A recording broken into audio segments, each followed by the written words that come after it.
Salut les copains, petite vidéo de présentation de Marco Whitebird, la toute dernière légende du jeu sur OPTC.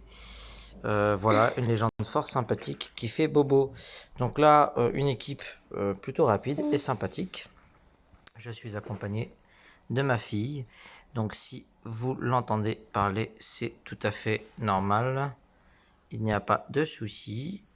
C'est elle qui parle à petit près à côté. Ça lag énormément, donc quand je balance la vidéo, ça a du mal à pas laguer.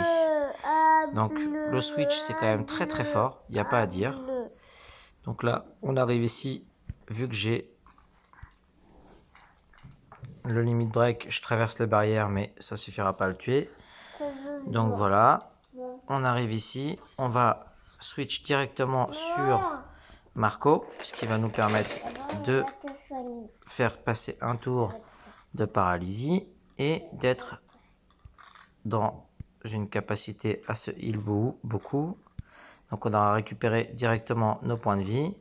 Donc je vous rappelle qu'il y en a un qui est fait pour tanker et un qui est fait pour se healer. Donc Marco est plutôt fait pour heal, puisqu'il donne 1,5 RCV en plus, et ce cher Whitebird va tanker puisqu'il réduit les dégâts que vous subissez. Voilà. Si je dis pas de bêtises, c'est 20% pour lui. Donc vous pouvez aussi le jouer en mode moitié-moitié. C'est-à-dire je tank et en même temps je mets des baffes. C'est sympa comme technique. Voilà. Donc là par exemple si on regarde Whitebird, il me semble que c'est 20%. Capitaine, tac. Je vais sur l'équipe. Suivi de 20%. Voilà. Donc c'est bien ça. Donc on va se retrouver ici. On va voilà, on va taper tranquillement. On va arriver sur Shanks. Désolé, ça lag énormément. Je ne sais pas pourquoi. Là, on va se mettre en double tank par exemple. Ça permettra de réduire les dégâts qu'on prend. Voilà. On peut taper si on a envie, on n'est pas obligé. De toute façon, on a Magellan dans l'équipe qui fera le taf. Donc voilà, on met Magellan. On repasse sur une équipe plus offensif avec... Enfin, elle n'est pas plus offensif en soi, hein, puisqu'ils tapent tous les deux pareil, entre guillemets, sur les couleurs inversées. Mais ça permettra de se régénérer. Donc là, il va taper plus fort, puisqu'on n'a pas la réduction de dégâts. On va switch un coup, comme ça on a un maximum de cercles positifs. Et voilà. Oh, ça lag, c'est la folie. Je me heal au passage. Et voilà. Donc là, il meurt grâce à l'effet du poison. Il revient à la vie. Il a un truc, mais c'est pas très grave. Il met un truc. Ouais, ok. Hop.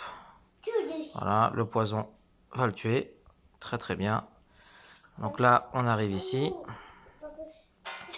On va switch une fois, histoire de, une deuxième. Voilà. Là, on pourrait activer aussi le spé, mais ça servirait pas à grand chose. Enfin, je pourrais activer Strawberry qui me ferait enlever le désespoir. Je vais l'activer maintenant. Je retire un tour de barrière grâce à ça. Je bascule en double Whitebird. Je balance le spé d'abord de ce cher Aokiji qui me met des cercles de couleurs, ce qui va être très important par la suite. Donc là, voilà, on met le spé de Barbe Blanche. Voilà. Voilà, de Barbe Blanche. Ah, ma fille. Oui. Barbe Blanche. Comment on dit? Barbe Blanche. Voilà. Donc là, on met l'autre spé. Et on met le petit spé qui fait plaisir à la famille. Parce qu'il va l'empoisonner et mettre 1,75 si le capitaine est de classe tenace, Et vu que, comme vous pourrez le constater, il est de classe tenace ravageur, et ben ça va faire bobo. Donc là, on a un capitaine qui fait 265 000, par exemple. C'est quand même pas mal. Donc là, on va taper du coup avec les psys. Hop, voilà, avec 2 persos, ça va être réglé, 3 persos. Voilà, la petite présentation. Prenez soin de vous, passez un bon week-end. Ciao, ciao, hombre.